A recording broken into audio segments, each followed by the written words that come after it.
Something just happened in China's political world, and it's sending shockwaves across the top ranks. The Chinese Communist Party's Youth League faction, long thought to be sidelined, is suddenly making a powerful comeback. This is China Decoded, where we break down how the Chinese Communist Party operates and what that means for the world. I'm Aric Chen. Let's decode it together. Official state media is now quoting Hu Jintao's old directives. That's not normal. And when the system starts digging up retired leaders, it usually means something big is about to break. On May 19th, the Chinese state outlet People's Daily and Xinhua ran a front-page article quoting Hu Jintao's past statement. He said, "We must uphold scientific, democratic, and law-based decision-making." At first glance, it might sound like bureaucratic failure, but in my opinion, this is a political signal, loud and clear. Why?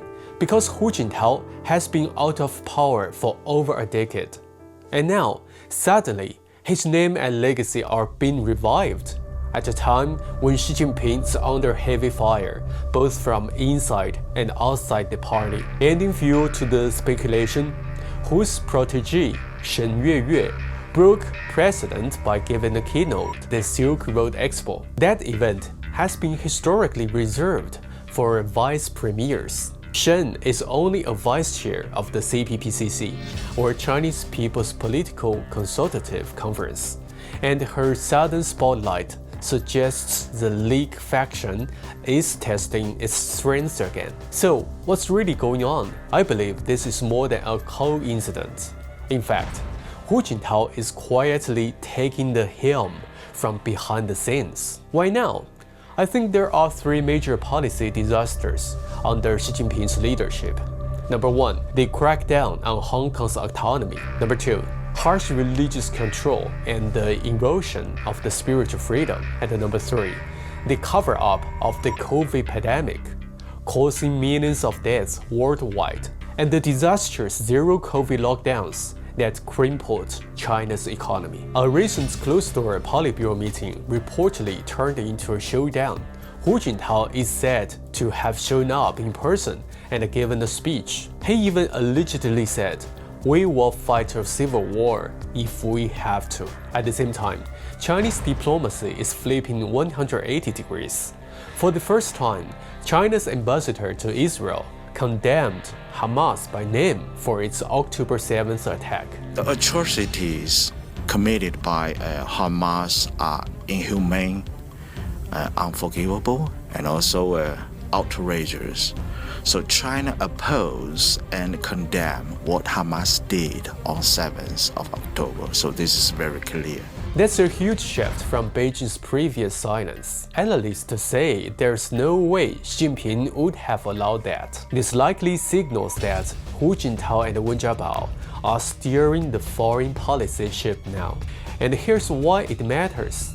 With the Middle East warming to US-led trade deals, China risks being completely left out. One commentator bluntly said, "If the CCP doesn't change course, it's finished." What's next? The big question. So where is all this heading? Rumors suggest the upcoming Fourth Plenum of the Central Committee will become a personnel meeting. That means Xi Jinping's power could be formally reduced or even stripped. The new lineup for top leadership is already being discussed.